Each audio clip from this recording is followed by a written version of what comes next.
ಹಿಂದೂ ಕಾರ್ಯಕರ್ತರಾಗಿರ್ತಕ್ಕಂಥ ಸುಹಾಸ್ ಶೆಟ್ಟಿ ಅವರು ನಿನ್ನೇನು ಹತ್ಯೆ ನಡೆದಿದೆ. ಇವತ್ತು ಬೆಳಿಗ್ಗೆ ಎ.ಜೆ. ಆಸ್ಪತ್ರೆಯಿಂದ ಸುಮಾರು 9:09 ಒಳಗಡೆ ಇಲ್ಲಿಂದ ಅವರ ಅಂತಿಮ ದರ್ಶನ ಇಲ್ಲಿ ಯಾರೆಲ್ಲ ಕಾರ್ಯಕರ್ತರು ನಡೆಸಲಿಕ್ಕಿದ್ದಾರೆ ನಡೆಸಿದ ನಂತರ ಇಲ್ಲಿಂದ ಅವರ ಪಾರ್ಥಿವ ಶರೀರವನ್ನು BC ರೋಡಿನ ಮೂಲಕ ಕಾರಿಂಜ, ಬಂಟ್ವಾಳ ತಾಲೂಕಿನ ಕಾರಿಂಜದಲ್ಲಿ ಇರ್ತಕ್ಕಂಥ ಅವರ ಮನೆಗೆ ತೆಗೆದುಕೊಂಡು ಹೋಗ್ತಕ್ಕಂಥ ಒಂದು ಮೆರವಣಿಗೆ ನಡೀಲಿಕ್ಕಿದೆ. ಇದರಲ್ಲಿ ಕಾರ್ಯಕರ್ತರು ಭಾಗವಹಿಸಲಿಕ್ಕಿದ್ದಾರೆ.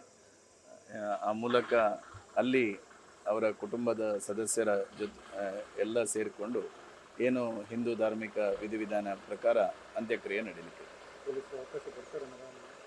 ಖಂಡಿತವಾಗಿಯೂ ಏನು ಶಾಂತಿಯುತವಾಗಿರ್ತಕ್ಕಂಥ ರೀತಿಯಲ್ಲಿ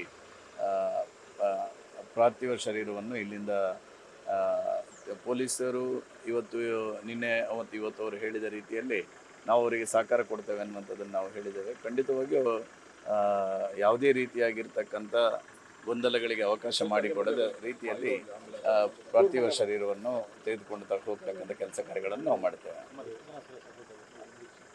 ಸಾವಿರಾರು ಜನ ಕಾರ್ಯಕರ್ತರು ಸಾವಿರಾರು ಜನ ಕಾರ್ಯಕರ್ತರು ಅವರ ಘಟನೆ ನಡೆದಂಥ ಸಂದರ್ಭದಲ್ಲಿ ಇಲ್ಲಿ ಆಸ್ಪತ್ರೆಯಲ್ಲಿ ಎಲ್ಲ ಸಾವಿರಾರು ಜನ ಕಾರ್ಯಕರ್ತರು ಸೇರಿದರು. ಇವತ್ತು ಅದೇ ರೀತಿಯಾಗಿ ಕಾರ್ಯಕರ್ತರು ಈ ಅಂತಿಮ ಯಾತ್ರೆಯಲ್ಲಿ ಭಾಗವಹಿಸ್ತಾರೆ. ನೋಡಿ, ನಿನ್ನೆ ನಾನು ಮಾಧ್ಯಮದ ಮುಂದೆನೂ ಹೇಳಿದ್ದೆ, ಸುಹಾಸ್ ಶೆಟ್ಟಿ ಅವರಿಗೆ ಅನೇಕ ದಿನಗಳಿಂದ ಅವರ ಮೇಲೆ ಈ ರೀತಿಯಾಗಿರ್ತಕ್ಕಂಥ ದ್ವೇಷ ಸಾಧಿಸಬೇಕು ಎನ್ನುವಂಥ ನಿಟ್ಟಿನ ಹತ್ಯೆ ಸಂಚು ನಡೀತಾ ಇದೆ ಅನ್ನುವಂಥದ್ದನ್ನು ಪೊಲೀಸ್ ಇಲಾಖೆಯವರು ಹೇಳಿರ್ತಕ್ಕಂಥದ್ದು. ಪ್ರಾಯಶಃ ಪೊಲೀಸ್ ಇಲಾಖೆಯವರಿಗೆ ಈ ರೀತಿಯ ಮಾಹಿತಿ ಇದ್ದಂಥ ಸಂದರ್ಭದಲ್ಲಿ ಯಾಕೆ ಸುಹಾಸ್ ಅವರಿಗೆ ಪೊಲೀಸ್ ರಕ್ಷಣೆಯನ್ನು ಕೊಡಲಿಲ್ಲ? ಮತ್ತು ಕಳೆದ ಸುಮಾರು 1 ತಿಂಗಳಿನಿಂದ ಅವರ ವಾಹನದಲ್ಲಿ ಮಾರಕಾಸ್ತ್ರಗಳು ಇದೆಯಾ ಇಲ್ವಾ ಎನ್ನುವಂಥದ್ದನ್ನು ಪ್ರತಿನಿತ್ಯ ಚೆಕ್ ಮಾಡ್ತಕ್ಕಂಥ ಕೆಲಸ ಕಾರ್ಯಗಳನ್ನು ಪೊಲೀಸ್ ಇಲಾಖೆಯವರು ಮಾಡ್ತಾಯಿದ್ರು. ಪ್ರಾಯಶಃ ಇವತ್ತು ಒಂದು ತಿಂಗಳ ಹಿಂದೆ ಸುಹಾಸ್ ಅವರನ್ನು ಮತ್ತು ಬೇರೆ ಸಂಬಂಧಪಟ್ಟಂಥ ಕೆಲವು ವ್ಯಕ್ತಿಗಳನ್ನು, ಹಿಂದೂ ಸಂಘಟನೆಯ ಪ್ರಮುಖರನ್ನು ಕರೆಸಿಬಿಟ್ಟು ಅವರನ್ನು ವಿಚಾರಣೆ ಮಾಡ್ತಕ್ಕಂಥ ಕೆಲಸ ಕಾರ್ಯಗಳನ್ನು ಸಹ ಪೊಲೀಸ್ ಇಲಾಖೆಯವರು ಮಾಡಿದರು. ಈ ಎಲ್ಲ ಮಾಹಿತಿಗಳು ಯಾವುದೇ ಮಾರಕಾಸ್ತ್ರಗಳು ಇರುವುದಿಲ್ಲ ಎನ್ನುವಂಥ ಮಾಹಿತಿಗಳು ಗೊತ್ತಿದ್ದದ್ದು ಯಾರಿಗೆ ಅಂತ ಕೇಳಿದರೆ ಪೊಲೀಸ್ ಇಲಾಖೆಯವರಿಗೆ. ಪೊಲೀಸ್ ಇಲಾಖೆಯ ಮಾಹಿತಿ ಇರುವಂಥ ಸಂದರ್ಭದಲ್ಲಿ 6 ಜನ ಒಂದು ವಾಹನದಲ್ಲಿ ಇದ್ದಾಗ ಏಕಾಏಕಿ ಮಾರಕಾಸ್ತ್ರಗಳಿಂದ ಹಲ್ಲೆ ಮಾಡ್ತಾರೆ, ಕೊಲೆ ಮಾಡ್ತಾರೆ ಅಂತ ಇದ್ದರೆ ಇವರಿಗೆ ಮಾಹಿತಿ ಕೊಟ್ಟವರು ಯಾರು? ಇವತ್ತು ನಾನು ಈ ಸಂದರ್ಭದಲ್ಲಿ ಹೇಳ್ತೇನೆ, ಪೊಲೀಸ್ ಇಲಾಖೆಯ ಸಂಪೂರ್ಣವಾಗಿರ್ತಕ್ಕಂಥ ವೈಫಲ್ಯ, ಕಾನೂನು ವ್ಯವಸ್ಥೆಯ ವೈಫಲ್ಯದಿಂದಾಗಿ ಇವತ್ತು ಸುಹಾಸ್ ಅವರ ಹತ್ಯೆ ಆಗಿರ್ತಕ್ಕಂಥದ್ದು. ಇದಕ್ಕೆ ನಮ್ಮ ಜಿಲ್ಲೆಯಲ್ಲಿ ಈಗಾಗಲೇ ಎಲ್ಲ ಪೊಲೀಸ್ ಇಲಾಖೆಯ ವ್ಯವಸ್ಥೆಯ ಅಡಿಯಲ್ಲೂ ಅತ್ಯಂತ ಹೆಚ್ಚು ಮುಸಲ್ಮಾನ ಅಧಿಕಾರಿಗಳು ಇವತ್ತು ಬಂದು ಸೇರಿರ್ತಕ್ಕಂಥದ್ದು.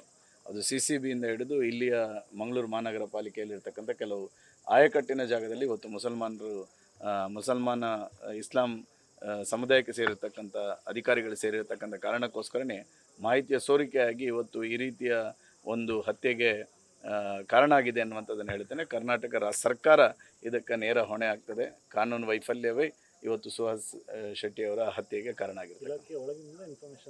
100ಕ್ಕೆ 100. ಯಾಕಂತ ಹೇಳಿದರೆ ಆ ಸುಹಾಸ್ ಅವರ ವಾಹನದಲ್ಲಿ ಯಾವುದೇ ಮಾರಕಾಸ್ತ್ರಗಳನ್ನು ಇಡಬಾರ್ದು, ಅಂದರೆ ಆತ್ಮರಕ್ಷಣೆಗೋಸ್ಕರನೂ ಯಾವುದೇ ಒಂದು ದೊಣ್ಣೆ ಇರಬಾರ್ದು ಎನ್ನುವ ರೀತಿಯಲ್ಲಿ ಅವರನ್ನು ಅಷ್ಟು ಬೆನ್ನು ಹಿಡಿದಿದ್ದಾರೆ ಅಂತ ಹೇಳಿದರೆ ಯಾವ ಕಾರಣಕ್ಕೋಸ್ಕರ ಬೆನ್ನು ಹಿಡಿದಿದ್ದಾರೆ? ಇಲ್ಲದಿದ್ದರೆ ಇವರು ಪೊಲೀಸರು ಅವರಿಗೆ ಪ್ರೊಟೆಕ್ಷನ್ ಆದರೂ ಕೊಡಬೇಕಿತ್ತಲ್ಲ. ಅವರ ಮೇಲೆ ಅಷ್ಟು ರೀತಿಯಾಗಿರ್ತಕ್ಕಂಥ ದ್ವೇಷ ಸಾಧಿಸ್ತಕ್ಕಂಥ, ಹಲ್ಲೆ ನಡೆಸ್ತಕ್ಕಂಥ, ಹತ್ಯೆ ಮಾಡ್ತಕ್ಕಂಥ ವ್ಯಕ್ತಿಗಳು ಇದ್ದಾರೆ ಎನ್ನುವಂಥದ್ದನ್ನು ಪೊಲೀಸ್ ಇಲಾಖೆ ಗೊತ್ತಿದ್ರು ಯಾಕೆ ನಿರ್ಲಕ್ಷ್ಯ ವಹಿಸಿದ್ದಾರೆ ಅನ್ನುವಂಥದ್ದು ಪ್ರಶ್ನೆ ಇರ್ತದೆ. ಗಂಭೀರ ಆರೋಪ ಮಾಡ್ತಾರೆ ಸರ್ ನೀವು, ಪೊಲೀಸ್ ಇಲಾಖೆ ವೈಫಲ್ಯ ಒಂದು ಕಡೆ, ಮತ್ತೆ ಮಾಹಿತಿನೂ ಪೊಲೀಸ್ ಇಲಾಖೆ ಕೊಟ್ಟಿರೋ ಗಂಭೀರ ಆರೋಪ. ನೋಡಿ, ನಾನು ಹೇಳ್ತಾ ಇದ್ದೀನಿ, ಇವತ್ತು ಹೇಳ್ತಾ ಇದ್ದೀನಿ, ಪೊಲೀಸ್ನವರು ತನಿಖೆ ನಡೆಸಲಿ, ಉನ್ನತ ಮಟ್ಟದ ತನಿಖೆಗಳು ನಡೆಸಲಿ. ಕಳೆದ 1 ತಿಂಗಳಿನಿಂದ ಸುಹಾಸ್ ಅವರ ವಾಹನವನ್ನು ತಪಾಸಣೆ ಮಾಡತಕ್ಕಂಥದ್ದು ಯಾವುದೇ ವಾಹನದಲ್ಲಿ ಅವರ ವಾಹನದಲ್ಲಿ ಯಾವುದೇ ರೀತಿ ಆತ್ಮರಕ್ಷಣೆಗೋಸ್ಕರನೂ ಇರದಂತಹ ಒಂದು ಅದು ಯಾವ ಒಂದು ದೊಣ್ಣೆ ಇರ್ಬೋದು ಅಥವಾ ಯಾವುದೇ ರೀತಿಯಾಗಿರ್ತಕ್ಕಂಥ ಆತ್ಮರಕ್ಷಣೆಗೆ ವ್ಯವಸ್ಥೆಗಳು ಇಲ್ಲದ ರೀತಿಯಲ್ಲಿ ನೋಡಿಕೊಂಡವ್ರು ಯಾರು? ಯಾಕೆ ಇವತ್ತು 6 ಜನ ಒಂದು ವಾಹನದಲ್ಲಿ ಇದ್ದಾಗಲೂ ಮಾರಕಾಸ್ತ್ರಗಳಿಂದ ಅಷ್ಟು ಧೈರ್ಯದಲ್ಲಿ ಬಂದಿದ್ದಾರೆ ಅಂತ ಹೇಳಿದ್ರೆ ಆ ವಾಹನದಲ್ಲಿ ಯಾವುದೇ ರೀತಿಯಾಗಿರ್ತಕ್ಕಂಥ ಮಾರಕಾಸ್ತ್ರಗಳು ಇಲ್ಲ ಎನ್ನುವಂಥದ್ದು ಖಚಿತಪಟ್ಟುಕೊಂಡು ಬಂದಿರತಕ್ಕಂಥದ್ದಲ್ವಾ? ಮಾಹಿತಿ ಏನಿದೆ ಇದನ್ನು ಗಂಭೀರವಾಗಿದೆ, ಖಂಡಿತ ಇದನ್ನು ಉನ್ನತ ಮಟ್ಟದ ತನಿಖೆ ಆಗಬೇಕು. ಇದಕ್ಕೆ ಸಂಪೂರ್ಣವಾಗಿರ್ತಕ್ಕಂಥ ತನಿಖೆಯನ್ನು ರಾಜ್ಯ ಸರ್ಕಾರ ಮಾಡಬೇಕು. ಬಟ್ ಈ ರಾಜ್ಯ ಸರ್ಕಾರದ ಹತ್ರ ನನಗೆ ನಂಬಿಕೆ ಇಲ್ಲ. ರಾಷ್ಟ್ರೀಯ ತನಿಖಾ ತಂಡದ ಮೂಲಕನೇ ಇದರ ತನಿಖೆ ಆಗಬೇಕೆನ್ನುವಂಥ ಆಗ್ರಹವನ್ನು ಸಹ ಮಾಡ್ತಾರೆ. ಗಮನಕ್ಕೆ ತಂದಿರೋ ಸರ್ ಪರಮೇಶ್ವರ್ ಜೊತೆ ಮಾತಾಡಿ ಶಾಸಕರಾಗ್ತಾವೆ ನೋಡಿ, ನಿನ್ನೆ ರಾತ್ರಿ ನಡೆದಿರ್ತಕ್ಕಂಥ ಘಟನೆ, ಇವತ್ತು ಈ ಬೆಳಗಿನವರೆಗೂ ನಾವು ಇಲ್ಲೇ ಇದ್ವಿ. ನಾವು ಏನು ಇಲ್ಲಿ ಸಂಬಂಧಪಟ್ಟಿರ್ತಕ್ಕಂಥ ಅಧಿಕಾರಿಗಳ ಜೊತೆ ನಾವು ಇದಕ್ಕೆ ಸಂಬಂಧಪಟ್ಟಂತೆ ನಾವು ಎಲ್ಲ ಜಿಲ್ಲೆಯ ಶಾಸಕರು ಮಾತಾಡಿದ್ದೇವೆ. ಇದಕ್ಕೆ ಸಂಬಂಧಪಟ್ಟಂತೆ ನಾವು ಯಾರ ಜೊತೆನೂ ಮಾತಾಡಲಿಕ್ಕೆ ಸಿದ್ಧ ಇದ್ದೇವೆ. ನಾವು ಯಾವುದೇ ರೀತಿಯಾಗಿ ಸುಹಾಸ್ ಅವರಿಗೆ ನ್ಯಾಯ ದೊರಕಿಸ್ತಕ್ಕಂಥ ನಿಟ್ಟಿನಲ್ಲಿ ಪ್ರಾಮಾಣಿಕವಾಗಿರ್ತಕ್ಕಂಥ ಹೋರಾಟವನ್ನು ನಾವು ಮಾಡ್ತೇವೆ. ಈ ರಾಜ್ಯದಲ್ಲಿ ಕಾಂಗ್ರೆಸ್ ಸರ್ಕಾರ ಅಧಿಕಾರಕ್ಕೆ ಬಂದ ನಂತರ ಹಿಂದೂ ಕಾರ್ಯಕರ್ತರಿಗೆ ರಕ್ಷಣೆ, ಹಿಂದೂ ಸಮಾಜವನ್ನು ಅಪಮಾನ ಮಾಡತಕ್ಕಂಥ ಪ್ರವೃತ್ತಿ ಸಿದ್ದರಾಮಯ್ಯ ಸರ್ಕಾರದಲ್ಲಿ ಹಿಂದೆಯೂ ನಡೀತಾ ಇತ್ತು. ಆ ಚಾಳಿ ಮತ್ತೆ ಇವತ್ತು ಮುಂದುವರೆದಿರ್ತಕ್ಕಂಥದ್ದು. ಹಿಂದೂ ಸಮಾಜದ ರಕ್ಷಣೆಯ ದೃಷ್ಟಿಯಿಂದ ಹಿಂದೂ ಕಾರ್ಯಕರ್ತರು ಹಿಂದೂ ಸಮಾಜವನ್ನು ರಕ್ಷಣೆ ಮಾಡ್ತಕ್ಕಂಥ ಕೆಲಸ ಕಾರ್ಯಗಳನ್ನು ಮಾಡ್ತಾರೆ. ಈ ರಾಜ್ಯ ಸರ್ಕಾರ ಹತ್ರ ಆಗ್ರಹ ಮಾಡ್ತಾನೆ, ಹಿಂದೂ ಸಮಾಜದ ಈ ರೀತಿಯ ಸಮಾಜಕ್ಕೆ ಪದೇ ಪದೇ ಆಘಾತ ಮಾಡತಕ್ಕಂಥದ್ದನ್ನು ಹಿಂದೂ ಸಮಾಜ ಸಹಿಸಿಕೊಳ್ಳುವುದಿಲ್ಲ ಎನ್ನುವಂಥ ಎಚ್ಚರಿಕೆಯನ್ನು ಸಹ ನಾನು ಈ ಸಂದರ್ಭದಲ್ಲಿ ಕೊಡ್ತೇನೆ.